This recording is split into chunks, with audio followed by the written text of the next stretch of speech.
እንደምቆይታችኋል ክቡራን አድማጮቼ እንግዲህ ሰሞነኛ ጉዳዮችን ወደ እናንተ በዳሰሳ መልክ አቀርባለሁ። የዓለም ፖለቲካ እንግዲህ ከካራካስ ጀምሮ እስከ ግሪንላንድ ድረስ ውጥረቱ እንደቀጠለ ነው። ከዚህ በተቃራኒ የሚቆሙ አካላት ደግሞ ከዶናልድ ትራምፕ ጋር ግጭት ገብተዋል። አብዛኞቹ ሀገራት የቬንዙዌላው ፕሬዚዳንት የማዱሮን መታፈንና የዶናልድ ትራምፕን ወደ ግሪንላንድ የመጠቅለል አዝማሚያ በእጅጉ እየተቃወሙት ይገኛሉ። ከአሜሪካ በተቃራኒው የሰሜን አትላንቲክ የጦር ቃል ኪዳን ህብረት ኔቶ አባላት እነ ላቲቪያ፣ ኢስቶኒያ፣ ሌሎችም እንዲሁ ዩናይትድ ኪንግደምና ፈረንሳይን ጨምሮ ከዴንማርክ ጎን እንደሚቆሙ ነው የተናገሩት። ግሪንላንድን አስመልክቶ ማለት ነው። የአሜሪካው ፕሬዚዳንት ዶናልድ ጄ ትራምፕ የዴንማርክ ግዛት ግሪንላንድን ለብሔራዊ ደህንነት እጅግ ታስፈልገኛለች በሚል መጠቅለል አይቀርም ማለታቸው ከባድ ተቃውሞን እንዳስከተለባቸው የሳምንቱ ትልቅ ዘገባ ነበር። ሩሲያ ደግሞ በፕሬዚዳንቷ ቭላዲሚር ፑቲን መሪነት የቀደመችውን ሶቪየት ህብረትን በመመለስ ውጥኗ ከዩክሬን በመቀጠል ጥቃት ልትከፍትብን ትችላለች የሚል ስጋት እንዳላቸው አባል የሆኑት የጦር ህብረቱ የኔቶ አባል ሀገራት ማለት ነው በቀጣዮቹ 5 ዓመታት የሩሲያ ስጋት እንዳለባቸው በተደጋጋሚ ይናገራሉ። ስለዚህ የአውሮፓ ፖለቲካ በጎን በዶናልድ ትራምፕ እየተፈተነ ነው፣ በዛኛው በኩል ደግሞ በሩሲያ ከባድ ጥቃት ይደርስብኛል የሚል ስጋት አድሮበታል። ሁለቱ የባልቲክ ሀገራት በዩክሬን ጦርነት ሳቢያ የኔቶ አባል ሀገራት የደህንነት ድጋፍ በማድረግ ረገድ ህብረቱ መዳከምና መከፋፈል ለሩሲያ እያሳየ ነው የሚል ስጋትም አላቸው። የኔቶ አባል ሀገሯ ዴንማርክ ግዛት የሆነችው ግሪንላንድ ለብሔራዊ ደህንነት ምክንያት ሲሉ እንደሚፈልጓት ያስታወቁት ዶናልድ ትራምፕና ቬንዙዌላ ላይ ወታደራዊ ዘመቻ ያደረጉት ብሎም ከነ ባለቤታቸው በኒውዮርክ ፍርድ ቤት ላይ ያቆሙት የአሜሪካው ፕሬዚዳንት ጀብደኝነታቸውን አሁንም ለዓለም እየተናገሩ ነው። የባልቲክና የኔቶ አባል ሀገሯ ኢስቶኒያ የውጭ ጉዳይ ሚኒስትር የሆኑት በኤክስ ገጻቸው ላይ ግሪንላንድ የዴንማርክ አካል ናት፣ ያለ ዴንማርክ ፈቃደኝነት ሊወሰን አይችልም ነው ያሉት። ለዚህም ኢስቶኒያ ሙሉ አጋርነቷን ለዴንማርክ እንደምትሰጥ ነው እየተናገሩት። የላትቪያ ፕሬዚዳንት በበኩላቸው ግሪንላንድ የዴንማርክ አካል መሆኗንም በግልጽ እናምናለን ሲሉ ነው እየተደመጡት። የዴንማርኳ ጠቅላይ ሚኒስትር ፍሬድሪክሰን በበኩላቸው ዴንማርክ ሆነ ግሪንላንድ የኔቶ አባላት ናቸው፣ በአባልነት የመከላከያ ስምምነታቸው መሰረት አሜሪካ ግሪንላንድን የመጠቀም መብቷን እንደተጠበቀ ነው ብለዋል። ይሁንና የፕሬዚዳንት ዶናልድ ትራምፕ ፍላጎት ግን ግሪንላንድን መጠቅለል ሆኗል። እንግዲህ ዶናልድ ትራምፕ በጋራ የመስራት ፍላጎታቸውን ወደ ኋላ ገፋ አድርገውታል። የዴንማርክ ባለስልጣናት ግን አብሮነትን በማስቀደም በጋራ እንስራ ይላሉ። ዶናልድ ጄ ትራምፕ ደግሞ የለም ለደህንነቴ ስለምታስፈልገኝ ብቻዬን እገዛታለሁ የሚል ፖለቲካዊ እብሪት ተጭኗቸዋል። ግሪንላንድ ከፈረንጆቹ 1979 ጀምሮ የራሱ አስተዳደር ያላት ሲሆን የደህንነትና የውጭ ግንኙነት ፖሊሲዋ በዴንማርክ ስር ነው። 57 ሺህ ነዋሪዎች ያሉባት ስልታዊና ወሳኝ ደሴት ናት። በዛ አካባቢ የሚገኙ ነዋሪዎች ከዴንማርክ ስር ወጥተው የአሜሪካ አካል የመሆን ፍላጎት ያላቸውም አይደሉም። የትራምፕ ደሴቲቱን የመያዝ እቅድ የሩሲያ ጥቃት ሰለባ እንሆናለን የሚል ስጋት ያላቸውን የኔቶ አባል ሀገራት ኢስቶኒያና ላቲቪያም ተቃውመውታል። የግሪንላንድ ፖለቲካ እንግዲህ እየጦዘ አሁንም ድረስ ቀጥሏል። በተለይ አብዛኞቹ የአውሮፓ ሀገራት የዶናልድ ትራምፕን እንቅስቃሴ በእጅጉ ተቃውመውታል። ሌላው ከሰሞኑ እንግዲህ ኪም ጆንግ ኡን አዲስ የሃይፐርሶኒክ ሙከራ ማድረጋቸውን አስታውቀዋል። በዚህ ሙከራ ወቅት መሪው ኪም ጆንግ ኡን ፊት ለፊት በግርማ ሞገስነት ደቅ ብለው ታይተዋል። በሙከራው ላይ ደስታቸውን ገልጸው የአይበገሬነታችን አንዱ ትልቅ ምልክት ነው ሲሉም ተደምጠዋል። እንደምናውቀው የፒዮንግያንግ ተደጋጋሚ የሚሳኤል ሙከራ ማድረጓ በጂኦፖለቲካ ላይ ቀውስ ፈጣሪ ነው ሲሉ ፖለቲከኞች ይናገራሉ። በኮሪያ ፔንዙላ አካባቢ ያለውን በጣም የሚያስጨንቅ ነው የሚያደርጉት እርሳቸው። ኪም የኒውክሌር አቅማችንን ለማሳደግ ብሎም በቀጠናው በሀገራችን ላይ የሚቃጣ የትኛውንም አደጋ ለመከላከል ሲባል እጃችንን ሰብስበን አንቀመጥም፣ እኛን ለማጥቃት የሚፈልጉ ካሉም ከወዲሁ አደብ እንዲገዙ ለማስጠንቀቅ ያግዛል ያሉትን የሚሳኤል ሙከራ መመልከታቸውን የሀገሪቱ ብቸኛ መገናኛ ብዙሃን ዘግበውታል። ሰሜን ኮሪያ በኮሪያ ልሳነ ምድር ከፍተኛ ውጥረት በመፍጠር ጎረቤቶቿንና ሀያላኑን በማስጨነቅ የምትኖር ብቸኛዋ ወይንም ደግሞ ሀርሜት ኪንግደም ተገልላ የምትኖረው ሀገር ተብላም ትታወቃለች። ምንም አይነት ትንኮሳ በዚህ ልሳነ ምድር ላይ የሚደረግና ወታደራዊ ብሎም ፖለቲካዊ እንቅስቃሴዎችን በንቃት የምትከታተለው ፒዮንግያንግ ጠላት ብላ በምትጠራቸው አካላት ላይ የማስጠንቀቂያ ደወል በሚል ሚሳኤል ሙከሯን በተደጋጋሚ ማድረጓ የሚታወስ ነው። በተለይ ደግሞ ባለፉት ቀናት የደቡብ ኮሪያው ፕሬዚዳንት ሊ ጄሚያንግ ወደ ቻይና መሄዳቸውን ተከትሎ እንዲሁም ደግሞ አሜሪካ ማዱሮን ጠልፋ በመውሰዷ ቁጣቸውን ለመግለጽ የባላስቲክ ሚሳኤል ማድረጋቸውን በይፋ ተናግረዋል። ኪም ጆንግ ኡን ሊ ወደ ቻይና ተጉዘው ከዢ ጂንፒንግ ጋር በሁለትዮሽ ጉዳዮች እንደሚመክሩ የሚታወቅ ቢሆንም ነገር ግን አንድ ሴራ እየተሰራብኝ ነው በሚል ኪም ጆንግ ኡን አፈንድተውታል። ኪም ከዚህ ሃይፐርሶኒክ ሚሳኤል ሙከራ በኋላም ለሀገራቱ ብቸኛ የመገናኛ ብዙሃን በሰጡት መግለጫ የሚሳኤል ሙከራው ለብሔራዊ ደህንነታችን ዋስትና ሲሆን የቴክኖሎጂ አቅማችን ምን ያክል እንደሆነ ለማሳወቅ ነው ሲሉ ተደምጠዋል። አሁን የተደረገው ሙከራ 1000 ኪሎ ሜትር ወይም 621 ማይልስ መምዘግዘግ ይችላል። ኪም ካሁን በኋላ የኒውክሌር ጉልበታችንን ከመቼውም ጊዜ በላይ ማበልጸግ አስፈላጊ ነው ሲሉ ለጠላቶቻቸው መልእክት አስተላልፈዋል። ኪም አሜሪካ በካራካስ ያደረገችውን ጣልቃ ገብነትና ማድሮን አፍና መውሰዷ ሉዓላዊነትን መጣስ ነው ስትልም በእጅጉ ተችታለች። የአሜሪካ ጨካኝነትና ክፋት የታየበት ሲሉም ድርጊቱን ኪም ጆንግ ኡን አብጠልጥለውታል። ፖለቲካ ተንታኞች እንደሚሉት የሰሜን ኮሪያው መሪ ኪም የማድሮ መያዝ ለእርሳቸውም መልእክት ሊሆን ይችላል የሚል ጥርጣሬ ስላደረባቸው ነው ሲሉ የሚሞግቱ አሉ። የማድሮ መያዝና የሊ ጄሚያንግ ወደ ቻይና መሄድ አስመልክቶ ፒዮንግያንግ ሚሳኤል ማስወንጭፏን ብትናገርም ፖለቲካዊ አንድምታው ግን ከዚህ የተሻገረ ነው የሚሉ በርካቶች ናቸው። በዚህ በኮሪያ ልሳነ ምድር የሚደረግ በተለይ ጃፓን፣ ደቡብ ኮሪያና አሜሪካ የሚያደርጉት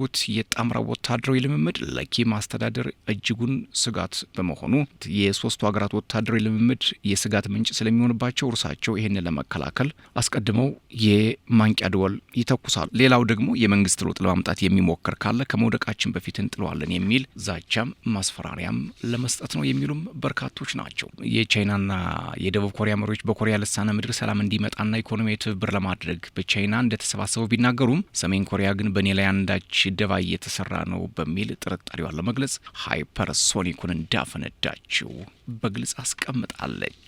ሌላው ጉዳይ የሩሲያና ዩክሬን ጦርነት ነው። አሁንም ድረስ አልተፈታም። ሌላው ተከታዩ የሳምንቱ ዳሳ የሩሲያና ዩክሬን ጦርነት እስካሁን ለምን አልቆመም የሚለው ይሆናል። የዩክሬን ጦርነት ከተነሳበት ጊዜ አንስቶ በሩሲያ ውስጥ የቢሊዮነሮች ቁጥር ከምንም ጊዜ መጨመሩም አሳሳቢ ሆኗል። አንድ ሚስጥር እንዳለም ይናገራል። ነገር ግን ቭላዲሚር ፑቲን ስልጣን በያዙባቸው 25 ዓመታት ውስጥ ኦሊጋርክ በመባል የሚታወቁት የሩሲያ ባለጸጎች ሀያላን ያላቸውን የፖለቲካ ተጽዕኖ ሙሉ በሙሉ በሚባል ደረጃ አጥተዋል። የጉዳይ ለሩሲያ ፕሬዚዳንት መልካም ዜና ነው። ምዕራባውያን በሩሲያ ላይ የጣሏቸው ማዕቀቦች የናጠጡትን ባለሀብቶች ወደ ተቃዋሚነት ሊቀይሯቸው አልቻሉም። ይልቁንም የፑቲን ሽልማትና የቅጣት ካሮተንዲስቲክ ፖሊሲ ዝምተኛ ደጋፊዎች እንዲሆኑም አድርጓቸዋል። ቀድሞ የባንክ ቢሊዮነር የነበሩት ኤሊግ ቲንኮቭ ቅጣቱን እንዴት እንደሚሰራ በትክክል ያውቃሉ። ባለሀብቱ በኢንስታግራም ገጻቸው ጦርነቱ ብደት ብሎ በመጥራት ተቃውሟቸውን ባሰሙት ማግስት የኩባንያ ስራ አስፈጻሚዎቻቸው ከክሬምሊን ተደወለላቸው። በወቅቱ የሩሲያ ሁለተኛው ትልቅ ባንክ የነበረው ቲንኮቭ የተሰኘው ባንክ ከመስራቹ ጋር ያለውን ግንኙነት በሙሉ ካላቋረጠ ወደ መንግስት ሀብትነት እንደሚዛወር ተነገራቸው። ቲንኮቭ እንደታጋች ነበርኩ፣ የቀረበልህን ከመቀበል ውጭ አማራጭ የለም፣ ዋጋ መደራደርም አልቻልኩም ነበር ሲሉ ተናግረዋል። በአንድ ሳምንት ጊዜ ውስጥ በሩሲያ በሀብት መጠን 5ኛ ደረጃ ላይ የተቀመጡት የቭላዲሚር ፖታኒን ኩባንያ ባንኩን መግዛቱን አስታወቀ። ቭላዲሚር ፖታኒን የጦር ጀት ሞተሮች ለመስራት የሚያገለግለውን ኒኬል የተባለ ቁስ አካል የሚያቀርቡ ናቸው። ቲንኮቭ እንደተናገሩት ባንኩ የተሸጠው ከትክክለኛ ዋጋ 3% ብቻ በሆነ ነው። በመጨረሻም ቲንኮቭ $9 ቢሊዮን የሚገመት ሀብታቸውን አጥተው ከሩሲያ ወጥተዋል። ይህ ሁኔታ ፑቲን ፕሬዚዳንት ከመሆናቸው በፊት ከነበራቸው በእጅጉ የተለየ ነው። ሶቪየት ህብረት ከፈረሰች በኋላ ባሉት ዓመታት አንዳንድ ሩሲያውያን ቀደም ሲል በመንግስት ስር የነበሩ ግዙፍ ድርጅቶችን በመቆጣጠርና አገሪቱ እየገባችበት የነበረው የካፒታሊዝም መንገድ የፈጠራቸውን እድሎች በመጠቀም እጅግ ባለጸጋ መሆን ችለዋል። በዚህ መንገድ ያገኙት ሀብት በፖለቲካዊ ነውጥ ተሞልታ በነበረችው ሩሲያ ውስጥ ተጽዕኖና ሀያል እንዲኖራቸው መንገድ ይከፈተላቸው። ይህ ተጽዕኖ የነበራቸው ባለሀብቶችም ኦሊጋርክ የሚል ስያሜ የተሰጣቸው።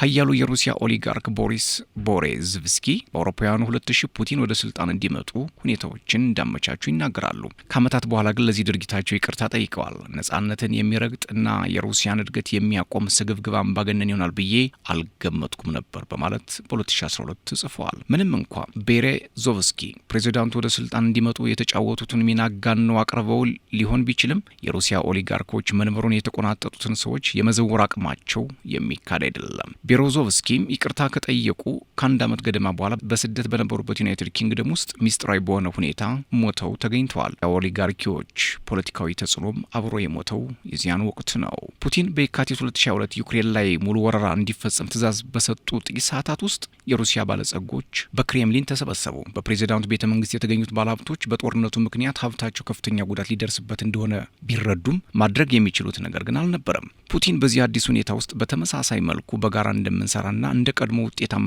እንደምንሆን ተስፋ አደርጋለሁ ሲሉ ለባለ ሀብቶቹ ተስፋ ሰጧቸው። ስብሰባው ላይ የተገኘ አንድ ጋዜጠኛ የገረጡና እንቅልፍ ያጡ ይመስሉ ነበር ሲል በክሬምሊን የተሰበሰቡ ቢሊዮነሮችን ሁኔታ ገልጾታል። ወረራ ከመፈጸሙ በፊት በነበረው ወቅት ለሩሲያ ቢሊዮነሮች እጅግ መጥፎ ነበር። ከጦርነቱ መጀመር በኋላ ያለው ሁኔታም የተለየ አልሆነም። የፎርብስ መጽሔት ዘገባ እንደሚያመላክተው እስከ ሚያዝያ 2022 በነበሩት ወራት ውስጥ የጦርነቱ መጀመርና ማዕቀቦች እንዲሁም የሩሲያ ገንዘብ የሆነው ሩብል መዳከም የአገሪቱን ቢሊዮነሮች ቁጥር ከ117 ወደ 83 ዝቅ አድርጎታል ይላል። ባለሀብቶቹ ድምሩ 263 ቢሊዮን ዶላር ወይንም እያንዳንዳቸው ከሀብታቸው ውስጥ በአማካይ 27 በመቶውን አጥተዋል። ነገር ግን በተከታታይ የመጡት ዓመታት በፑቲን የጦርነት ኢኮኖሚ ውስጥ መሳተፍ እጅግ ግዙፍ ትርፍ እንደሚያስገኝም አሳይተዋል። ለጦርነቱ የሚወጣው ከፍተኛ ወጪ በ2023ና 24 ሩሲያ በየዓመቱ ከ4 በመቶ በላይ የኢኮኖሚ እድገትን እንድታስመዘግብ አድርጓል።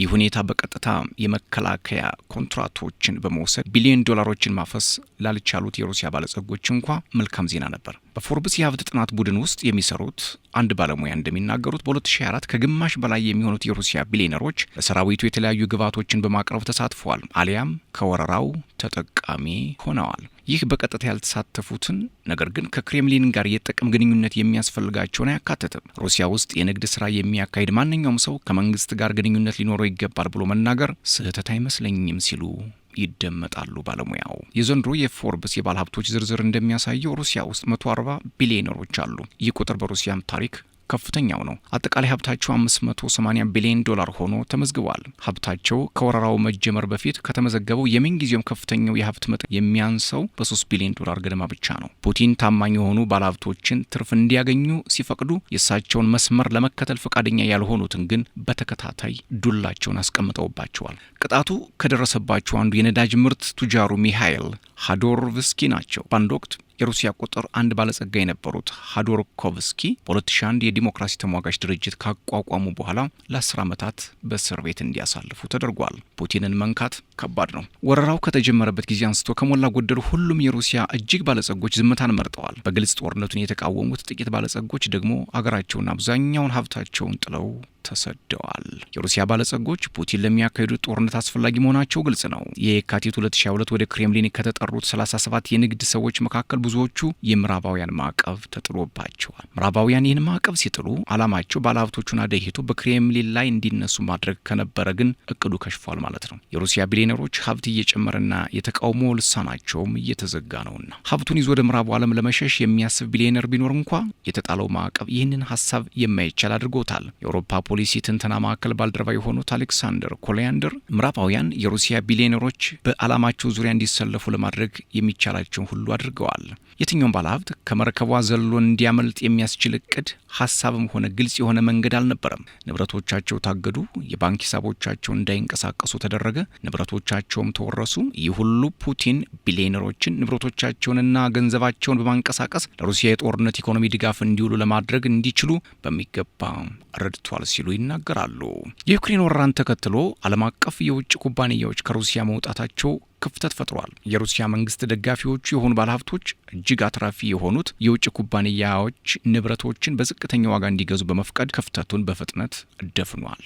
በካርኒጌ ሩሲያ ማዕከል ተመራማሪ የሆኑት አሌክሳንድራ ፕሮኮፔንኮ ይህ ሁኔታም ተደማጭነት ያላቸውና ንቁ አዲስ ታማኝ ባለሀብቶች እንዲፈጠሩ አድርጓል በማለት ይከራከራሉ። የእነዚህ ሰዎች ወደፊት ደህንነት የተመሰረቱ በሩሲያና በምዕራቡ ዓለም መካከል በተፈጠረው ቀጣይነት ያለው ግጭት ላይ ነው ይላሉ ተንታኞቹ።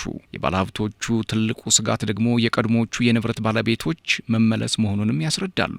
የፎርብስ ትንታኔ እንደሚያሳየው በ2024 ብቻ በዚህ መንገድ 11 አዳዲስ ቢሊዮነሮች ሩሲያ ውስጥ ተፈልፍለዋል። ምንም እንኳ ጦርነቱና የምዕራባውያን ማዕቀብ ሩሲያ ላይ ቢበረታም ፑቲን በሀገሪቱ ቁልፍ አንቀሳቃሾችና ተጽዕኖ ፈጣሪዎች ላይ ያላቸውን ጠንካራ ቁጥጥር ማስቀጠል ችሏል። የዚህ አንዱ ምክንያትም ውጤቱ ተቃራኒ የሆነው የምዕራባውያን የማዕቀብ እርምጃ ነው ሲሉ ፖለቲከኞች ይናገራሉ። ሌላው የአሜሪካው ፕሬዚዳንት ዶናልድ ትራምፕ ባለፈው ሳምንት ዩክሬን በፑቲን መኖሪያ አካባቢ ጥቃት ፈጽማለች የሚለውን የሩሲያ ክስ የአሜሪካ ባለስልጣናት መረጃ እንዳላገኙበትና ጥቃቱ ፑቲንን ኢላማ ያደረገ አልነበረም ማለታቸው አነጋጋሪ ሆኗል። የሳምንቱ ጉዳይ ይሄ ነው። እንደሚታወሰው በ91 ካሚካዚ ሰው አልባ አውሮፕላኖች በኖቭጎሮድ ቤተ መንግስት አቅራቢያ ጥቃት መድረሱን የክሬምሊን ባለስልጣናት መናገራቸው የሚታወስ ነው። ቶሎ መግለጫ በመስጠት የሚታወቁት ዶናልድ ጄ ትራምፕ ዩክሬን በፑቲን መኖሪያ አካባቢ የፈጸመችው ጥቃት አበሳጭቶኛል ሲሉ መናገራቸው ይታወሳል። አሁን ደግሞ በዚያ በተናገሩትና ተቆጥተው ባሉበት አንደበታቸው በፑቲን ላይ ምንም የተደረገ የጥቃት ሙከራ የለም ማለታቸው ሰውየው አወዛጋቢነታቸውን ቀጥለውበታል። የሩሲያና ዩክሬን ጦርነት እንግዲህ ይቆማል ሲሉት እየቀጠለ ነው። ከኪየቭ ወታደራዊ ባለስልጣናት የሚወጡ መረጃዎች እንደሚያሳዩት ከሆነ ሩሲያ አዳዲስ መንደሮችን እየያዘች ነው፣ በሌሎች ግዛቶችም ኃይሏን እያጠናከረች ቀጥላለች ሲሉም ገልጸዋል። የሩሲያ መከላከያ ሚኒስቴር በሰሜን ምስራቅ ዩክሬን ሱሚ ግዛት አንድ መንደር መቆጣጠሩንና ሌሎች አካባቢዎችን ለመቆጣጠር ወደፊት እየገሰገሰ መሆኑም የሳምንቱ ትልልቅ ጉዳዮች ናቸው። በዋናነት እንግዲህ በዚህ ሳምንት የተከናወኑት ትልቅ ጉዳዮች አንደኛው የእስራኤሉ ውጭ ጉዳይ ሚኒስትር ጌዲዮን ሳር ወደ ሶማሌላንድ መምጣታቸው ነው። ሁለተኛው ዶናልድ ትራምፕ ማዱሮን ይዘው ወደ ኒውዮርክ ፍርድ ቤት ማቅረባቸው ነው። ሶስተኛው ግሪንላንድን እጠቀልላለሁ ብለው ሲናገሩ የአውሮፓ አገራት ደግሞ ግሪንላንድን ለትራምፕ መስጠት አይቻልም ሲሉ አቋማቸውን አሳውቀዋል። እንደዚህ አይነት ሳምንታዊ ዳሰሳዎችን ለማግኘት ሰብስክራይብ፣ ላይክ፣ ሼር፣ ኮሜንት እያደረጋችሁ ቤተሰብ እንድትሆኑ የአክብሮት ግብዣዬ ነው። ሰላም።